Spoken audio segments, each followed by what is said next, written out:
This video is dedicated to my grandpa, who hurt his leg after fighting a Bengal tiger, a grizzly bear and a deathclaw while rescuing children from a burning orphanage. Love you, grandpa, hope you get well soon. Let me just set the stage here. It's the 17th century and you're a young lad from the small Dutch/German island of Borkum, and you're looking for a career. Well, tough luck. Since this is a very small and rather insignificant island in the middle of the sea, there aren't that many opportunities to be found here. In fact, there are only 3 career paths to choose from: whaling, piracy and being a woman.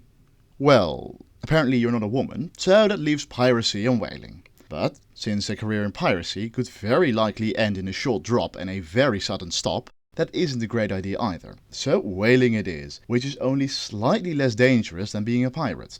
Slightly. So how do you catch a big fish? Actually, whales aren't fish, they're mammals. Hey, shoo, get back in your cage.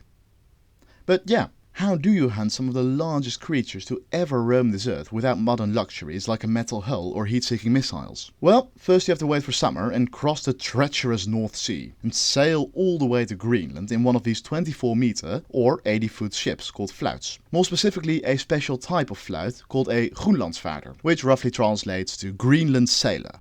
These ships had thicker hulls compared to other fluits, so they wouldn't get titanicked by some random iceberg, as well as being outfitted with cranes so the whale could be hauled aboard. Anyway, after arriving at your destination, all that's left to do is wait and gaze into the murky depths looking for whale spout. You know, the thing they do. After all, the only real chance you have to catch one is when they go up to the surface to breathe. All of that was the easy part. Now to actually catch the whale.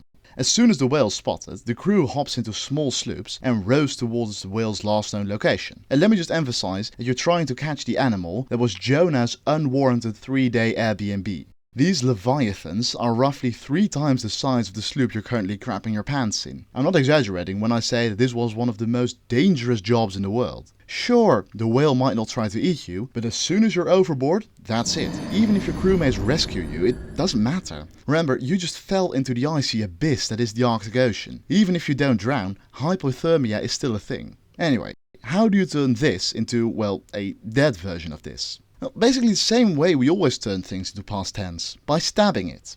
This whale stabbing device is called a harpoon, which was shot or thrown at the whale and then just kinda left there. Then you'd have to wait for the whale to actually die, which is easier said than done. Hunting a whale using harpoons is like a group of toddlers trying to kill Halfborg Bjornsson using needles.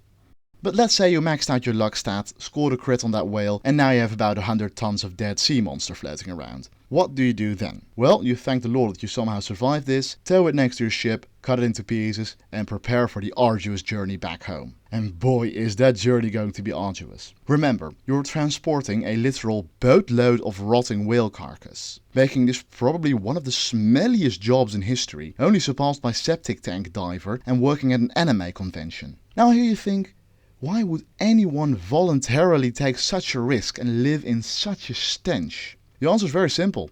Money. For all the dangers that whaling entailed, you actually got a pretty decent paycheck. You see, the whale had 2 things that were worth a lot of money: whale oil and baleen. Whale oil is what you get if you put the rotting blubber under extreme pressure, and was used for anything and everything, from candles to lamp oil to lubrication. Get your mind out of the gutter.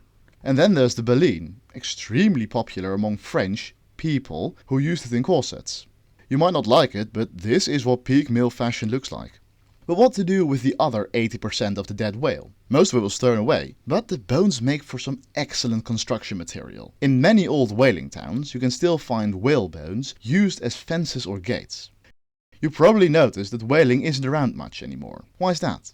Well, it's not because ye old Greenpeace put an end to it. No, in the 19th century animal conservation was more of a punchline than an actual cause. No, it was because of good old-fashioned capitalism. Simply said, demand for whale oil plummeted due to the introduction of vegetable oils. Oils that were equal in quality to whale oil, but much cheaper and with a much more pleasant smell. Baleen decreased in popularity too around the time people stopped wearing corsets, which eventually led to the end of whaling in Europe around the end of the 19th century. And it was honestly for the best. The bowhead whale was almost hunted to extinction due to excessive whaling. But in the last century and a half their numbers increased, and now these gentle giants are no longer an endangered species. And on that lighter note, I'll end this video.